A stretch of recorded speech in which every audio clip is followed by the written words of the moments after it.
지난 한 주 동안에도 구름 기둥과 불 기둥으로 인도하시는 하나님의 명령 따라서 그렇게 잘 살아오셨지요? 잘하셨습니다. 하나님은 우리를 인도해 주시고 우리를 지키시는 보호자가 되어 주십니다. 우리가 하나님의 명령 말씀 따라 순종하면 하나님은 우리를 하나님의 생명싸개로 보호해 주십니다. 이 민수기라고 하는 책은 방황의 책이라고 말씀을 드렸습니다. 오늘 본문의 기브롯 핫다와 이 사건은 참 가슴 아픈 상황 그리고 그 방황의 모습을 그대로 보여주고 있습니다. 우리는 이 교훈을 반면교사로 삼아서 반드시 하나님의 자녀로 거듭나야 하겠습니다. 시내산 계약을 통해서 하나님의 자녀가 된 이스라엘 백성은 1년 정도 시내산에 머물다가 마침내 가나안 땅을 향하여서 광야의 길을 행진하였습니다. 그런데 이렇게 하나님의 백성이 되어서 새롭게 출발하였으니 참 아름다운 모습으로 광야 길을 잘 걸어갔으면 얼마나 좋았겠습니까? 하지만 이스라엘 백성들은 그렇지가 못했습니다. 그들은 계속해서 불순종하고 끊임없이 방황했습니다. 참 안타까운 일이 아닐 수 없습니다. 하나님과 계약을 맺은 백성이 되었으면 그 계약을 잘 지켜 나가야 하는데 그렇게 하지 못했습니다. 하나님의 백성이 되었으면 하나님의 백성답게 그렇게 살아야 하는데 그렇게 이루지를 못했습니다. 이스라엘 백성들이 출애굽할 때 그 출애굽기를 보면 이스라엘 백성 히브리 민족만 애굽에서 나온 것이 아니라 다른 민족들도 함께 출애굽했습니다. 애굽 땅에서 함께 섞여 살던 다른 족속들이 함께 나왔다는 겁니다. 이스라엘 백성들과 함께 섞여 살던 그 다른 민족들은 탐욕을 많이 가진 사람들이었습니다. 이 탐욕이라는 것이 얼마나 전념이 잘 되는지 이스라엘 백성들도 그들의 영향을 받아서 함께 탐욕을 품게 되었습니다. 우리가 흔히 부부는 닮는다라는 얘기를 하지요. 같은 집에서 같은 음식 먹고 같은 것을 경험하다가 보니 당연히 닮게 되어 있듯이 함께 지내고 살아가다 보면 누구나 알게 모르게 닮아가게 되어 있습니다. 그래서 내가 지금 누구와 함께 살아가고 있느냐 하는 것이 참 중요합니다. 사람은 좋은 면보다는 나쁜 면을 더 잘 담습니다. 거짓 뉴스가 진실보다도 6배나 전파 속도가 빠르다고 그러지요. 타락한 사람은 선행보다는 죄 짓는 일에 빠른 손과 발을 가지고 있습니다.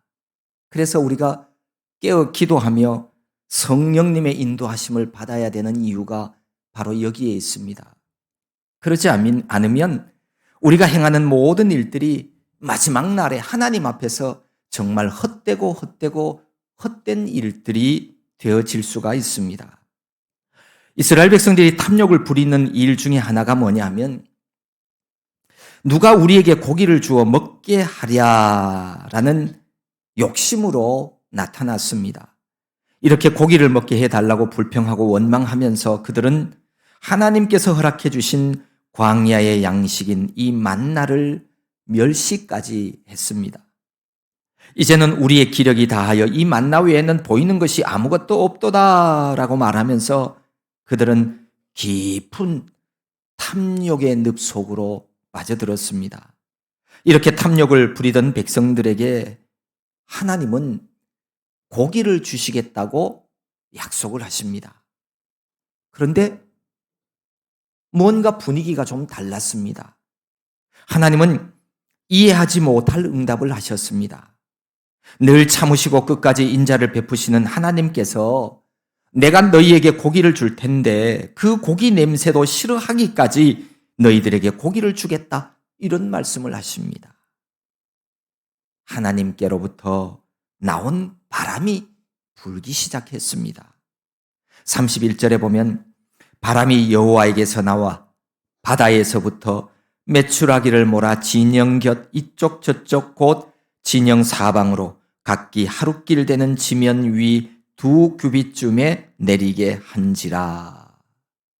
온 만물의 주인 되시고 이 만물을 주관하시는 하나님께서 바람의 방향을 조절하셔서 이스라엘에게 필요한 양식을 공급해 주는 장면입니다. 시편 78편에 보면 이 장면을 이렇게 노래하고 있습니다. 그가 동풍을 하늘에서 일게 하시며 그의 권능으로 남풍을 인도하시고 먼지처럼 많은 고기를 비같이 내리시고 나는 새를 바다에 모래같이 내리셨도다 라고요.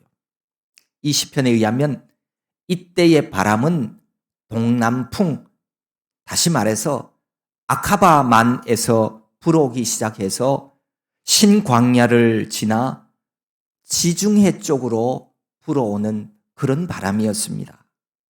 여기서 말하는 메추라기라고 하는 것은 철새 떼를 말합니다.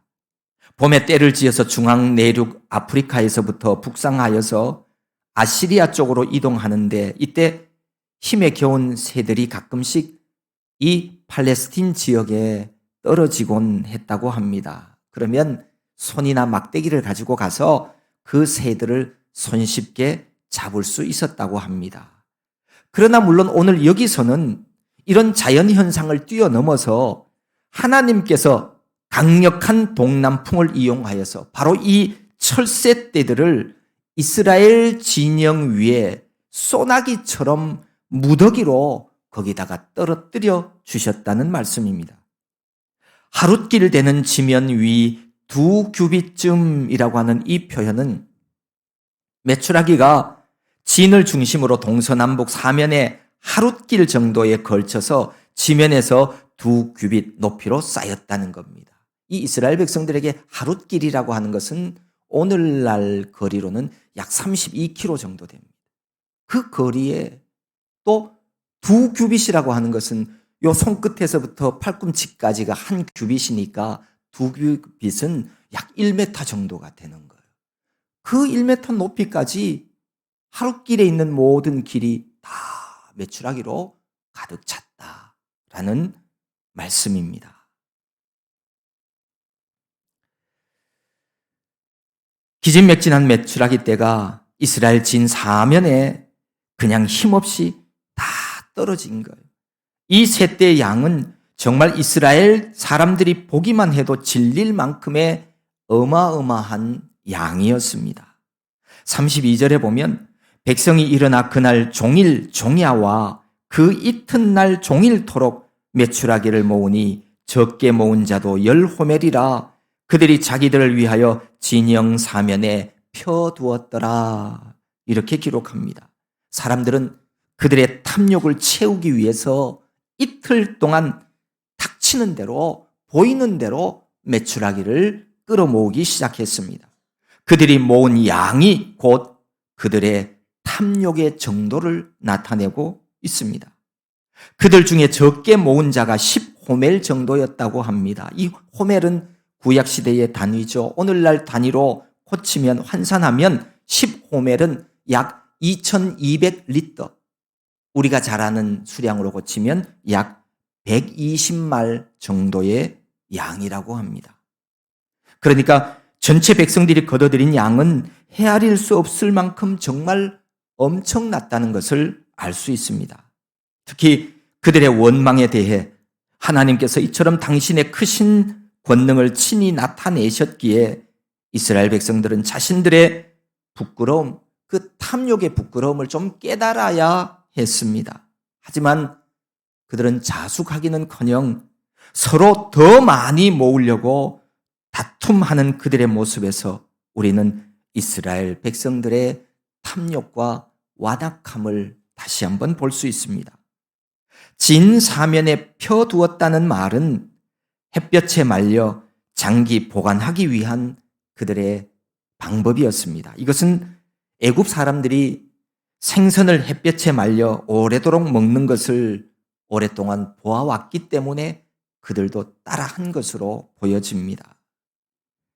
33절에 보면 고기가 아직 이 사이에 있어 씹히기 전에 여호와께서 백성에게 대하여 진노하사 심히 큰 재앙으로 치셨다고 기록합니다. 이 말씀은 백성들이 고기를 씹고 있는 중에, 그러니까 먹고 있는 중에 하나님께서 진노하셔서 재앙을 내렸다는 의미보다는 메추라기 이 고기를 모두 먹어 없애기 전에 큰 재앙으로 치셨다라고 해석하는 것이 훨씬 더 부드러운 해석입니다. 왜냐하면 여기 이 씹히다라고 하는 이 말, 히브리어 카라트라고 하는 말은 자르다, 소멸시키다라고 하는 의미로 먹어 없애버리다, 모두 소비하다, 그런 뜻을 가진 단어입니다. 그러니까 이 말씀은 고기를 씹고 있는 중에라고 하는 말보다는 메추라기 고기를 모두 먹어 없애기 전에라고 하는 뜻으로 보는 것이 낫습니다.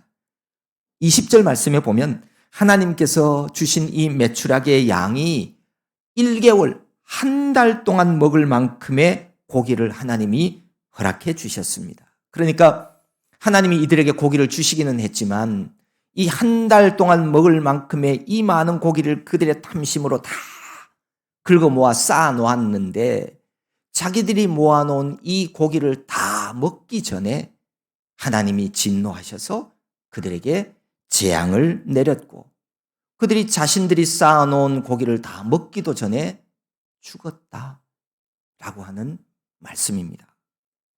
34절에 보면 그곳 이름을 기브롯 핫다와라 불렀으니 욕심을 낸 백성을 거기 장사함이었더라.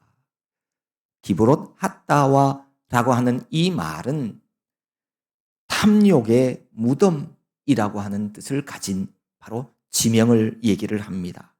그렇게 탐욕을 일삼듯 백성들이 하나님의 진노로 죽임을 당하고 그들을 쌓아놓은 무덤이 되었다는 겁니다. 이 장소는 실제 시내산에서 3일길 되는 곳인 바란 광야에 위치하고 있다는 것만 알려졌을 뿐 정확한 위치는 현재로서는 알 수 없다고 합니다. 불평을 일삼던 이스라엘 백성에게 하나님께서 재앙을 내리치신 곳, 오고 오는 세대에게 인간의 탐심이 가져다 주는 비극이 무엇인지를 분명하게 보여주는 장소입니다. 이스라엘 백성들은 광야에서 고기를 찾으며 불평 원망하다가 하나님의 심판을 받았는데 그 불평과 원망이 어디로부터 비롯되었는지를 찾아보니까 그것은 다름 아닌 탐심이었습니다. 4절에서도 보면 탐욕을 품음에라고 했어요. 불평과 원망으로 죽었던 자들을 쌓아놓은 곳 이름을 탐욕의 무덤이라고 한 것을 보면 분명 이 사건의 핵심 문제는 탐욕이었어요. 그래서 하나님은 야고보서를 통해서 이렇게 말씀하십니다. 욕심이 잉태한즉 죄를 낳고 죄가 장성한즉 사망을 낳느니라. 탐욕은 모든 죄의 근원입니다. 결국 사망을 향해 나아가는 지름길이라고 하는 사실을 기억해야 합니다. 타락한 사람은 만물보다 거짓되고 부패한 마음을 가졌습니다. 이런 우리가 탐욕의 유혹에서 벗어나 진노 아래 거하는 자들이 아니라 하나님이 주시는 복을 받아 누리는 자가 되려면 우리가 어떻게 해야 할까요? 오늘 주신 말씀인 기브롯 핫다와 사건이 주는 교훈 안에서 찾아볼 수 있습니다.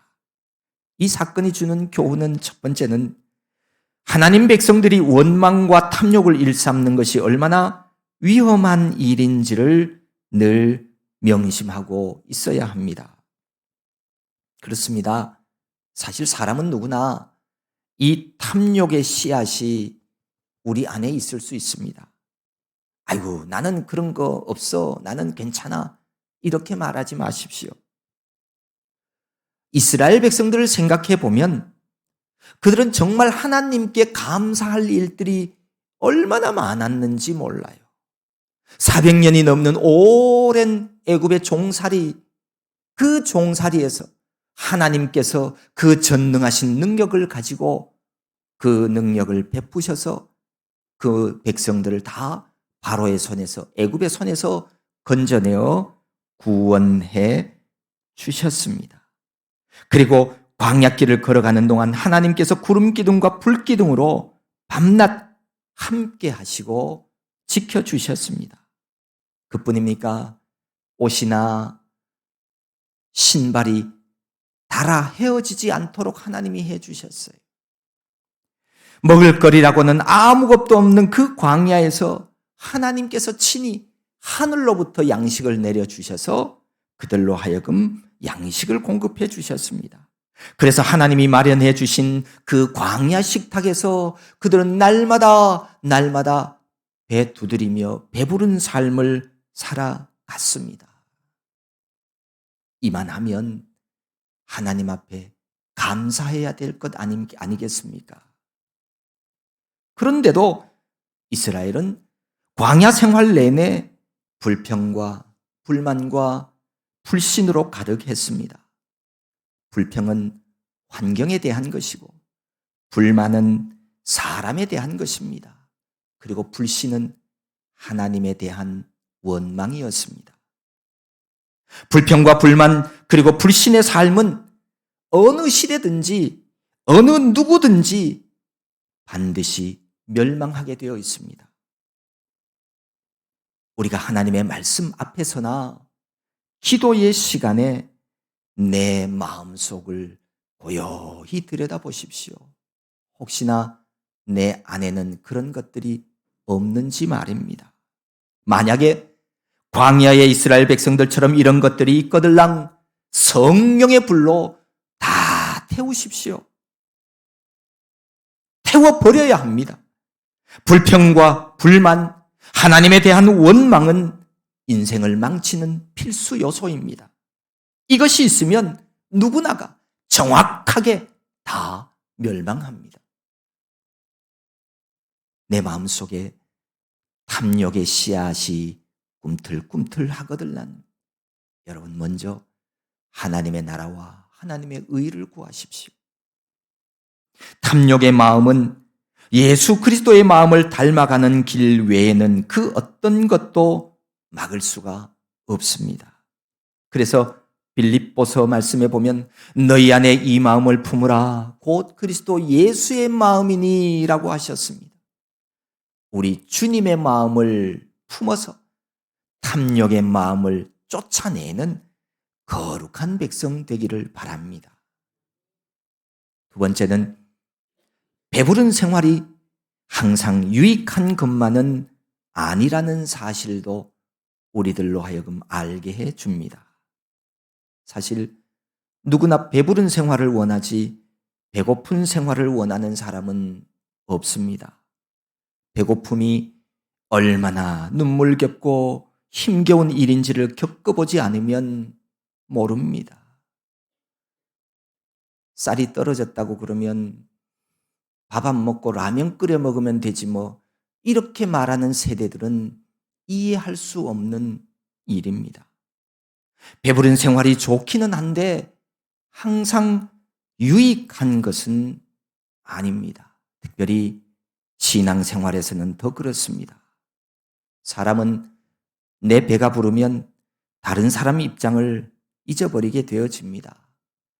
내가 배부른 생활을 하면 처음에는 감사하는 마음이 있지만 시간이 지나면 고마움도 감사하는 마음도 사라지게 되어집니다. 어디선가 이런 실험을 했다고 그러죠. 매일 아침 집 앞에서 출근하는 사람들에게 그 앞에 서서 10,000원 정도의 돈을 나누어 주었다고 그럽니다. 처음에는 이거 왜 주느냐고 묻기도 하고 고맙다고 인사하는 사람도 있었습니다. 하루, 이틀, 일주일, 더 여러 날을 이유 없이 돈을 받아가던 사람들이 어느 날 돈 주는 일을 멈추자 불평을 하더랍니다. 마치 당연히 자기가 받아야 할 돈인 양, 그 돈 왜 안 주느냐고 원망을 하고 항의를 하고 더 나아가서는 분노를 표출하더라는 겁니다. 그동안 그저 받은 것에 대한 감사와 은혜는 어디에도 없었어요. 이스라엘 백성들이 그랬습니다. 어떤 인류도 먹어보지 못한 만나, 이 만나 양식을 매일 배부르게 먹여주셨는데 어느 날부터인가 다른 것을 요구합니다. 고기를 원합니다. 배부르게 먹여주심에 대한 감사는 사라지고 다른 음식을 왜 안 주느냐고 불평과 원망을 쏟아내기 시작합니다. 그 모습을 바라보는 우리 하나님 아버지의 마음은 어떠하셨을까요? 이스라엘 백성들 얘기가 아니라 오늘 우리 얘기일 수도 있습니다. 손으로 헤아릴 수 없을 만큼의 은혜 받고 살아왔음에도 얼마나 감사하고 살아가십니까? 내게 있는 것에 대한 감사는 고사하고 왜 내가 원하는 것을 주지 않느냐고 불평하고 있지는 않습니까? 그러면 그들과 똑같은 겁니다. 우리가 가만히 생각해 보면 내게 있는 것이 사실 내 것이 아닙니다. 하나님이 주신 것입니다. 빈손, 맨몸으로 이 세상에 왔지 누가 무엇을 가지고 태어난 사람이 있습니까? 아무도 없습니다. 그렇다면 당연히 감사해야 함이 마땅합니다. 그런데 사람이 어디 그러나요? 옛말에 말 타면 종 부리고 싶다고 사람의 욕심은 한도 끝도 없습니다. 내게 무엇이 있고 내가 배부른 삶을 살고 있다면 나에게 먹을 것을 주셔서 배부르게 하신 창조주 하나님을 기억해야 합니다. 내가 살아있다면 내 코에 호흡을 주시고 내 심장을 뛰게 하시는 그분, 창조주 하나님을 기억해야 합니다. 내 힘으로 숨쉬고 내가 내 힘과 능력으로 심장을 뛰게 하나요? 아니에요. 내 생명은 하나님이 주신 것이 맞습니다.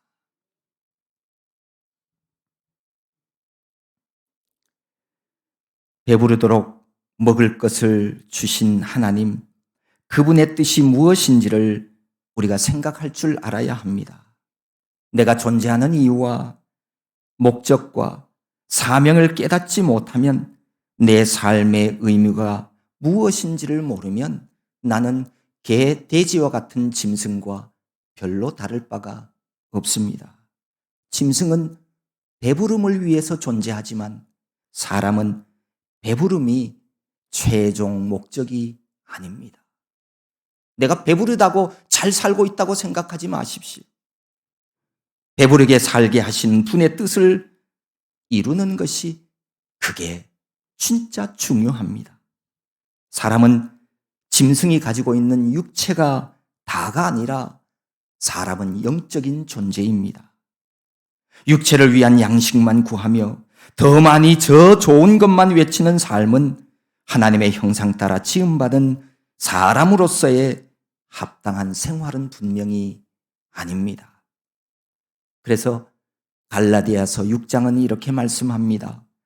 자기의 육체를 위하여 심는 자는 육체로부터 썩어질 것을 거두고 성령을 위하여 심는 자는 성령으로부터 영생을 거두리라. 여러분 그거 다 잘 알고 계시죠? 우리가 빈손으로 왔던 것처럼 이 세상을 떠날 때는 다 빈손으로 떠난다는 사실 말입니다. 요런 컵 하나도 들고 가지 못합니다. 내가 배가 부르면 이제는 하나님을 위하여, 복음을 위하여, 그리고 이웃을 위해서 좀 사용하십시오. 하나님이 내게 주신 것, 그거 이 땅에서 사용하라고 주신 거예요. 그게 하나님의 뜻이에요. 그게 지혜로운 거예요. 배부름 속에서도 끊임없이 더 채우려는 욕심을 이겨내지 못하면 오늘 이스라엘 백성들처럼 불평과 원망 속에서 살아가다가 그냥 그렇게 끝나버리고 마는 겁니다. 오늘 이스라엘 백성들은 배고플 때가 아니라 배부를 때, 먹고 배부를 때에 하나님을 원망했습니다. 기브롯 핫다와 탐욕의 무덤, 이것이 의미하는 바는 인간의 탐욕의 끝은 무덤이라고 하는 교훈입니다. 누구에게나 주어지는 인생이 끝나면 그 후에는 하나님의 심판이 있습니다. 부패한 마음에서 솟아나는 이기적인 탐욕에서 벗어나는 길은 주님이 가르쳐 주신 사랑의 삶을 적극적으로 살아가는 것 외에는 없습니다. 우리가 거짓과 죄악에서 벗어나려고 발버둥 쳐도 그거 잘 안 되지요. 하지만 내가 적극적으로 사랑을 실천하는 삶을 살아가면 거짓과 죄악의 자리에서 벗어날 수 있다는 사실을 알게 되어집니다. 이처럼 이기적인 탐욕에서 벗어나는 방법도 이타적인 사랑으로 내 삶을 바꾸어 가면 가능하게 된다는 겁니다. 사람은요, 날마다 거듭나야 해요. 진리를 따라 변화해 가야 합니다. 거듭나지 않으면 하나님의 나라에 들어갈 수 없습니다. 사람이 타락하기 전 사람을 향한 하나님의 원래 계획이 있었습니다. 그것은 하나님을 사랑하고 이웃을 사랑하며 이타적인 사랑의 삶을 살아가는 것이었습니다. 하나님의 은혜로 내 삶이 배부른 삶을 살아가고 있다면 먼저 하나님이 내게 주신 것들을 손으로 세어보며 감사하십시오.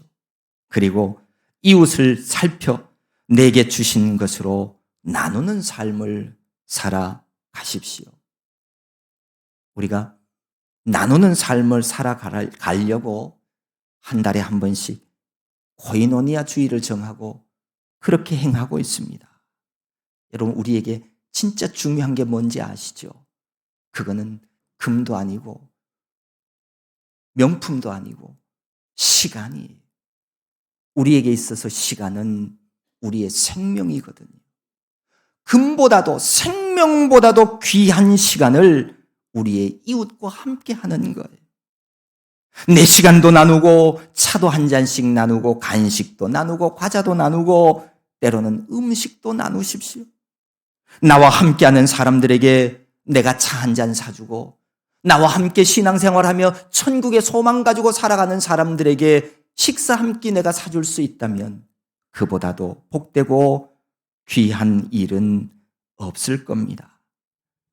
내가 행복하지 않는 이유가 뭔지 아십니까? 내 주위에 행복한 사람이 없어서 그래요.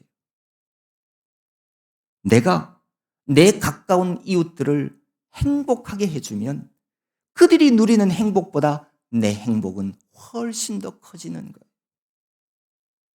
세상 사람들은 얻어먹으면 복받았다고 말하지만 그러나 하나님의 말씀인 성경은 그렇게 말씀하고 있지 않습니다.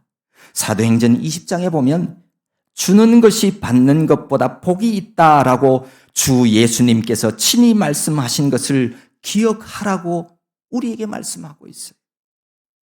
진짜 복은 뭐 이렇게 받는 것이 아니라 주는 거예요. 나누는 거예요.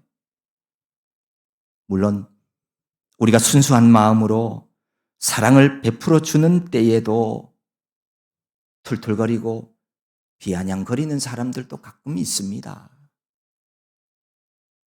그럴 때면 내가 준 거 확 그냥 다 뺏어버리고 싶죠. 그러나 참으십시오. 인내하십시오. 하나님이 다 보고 계시고 알고 계십니다. 아직도 사랑이 무엇인지를 모르는 그런 사람 때문에 내가 마음 상해하지 마시고 그 사람을 불쌍히 여기고 그런 사람들을 위해서 여러분 기도해 주십시오.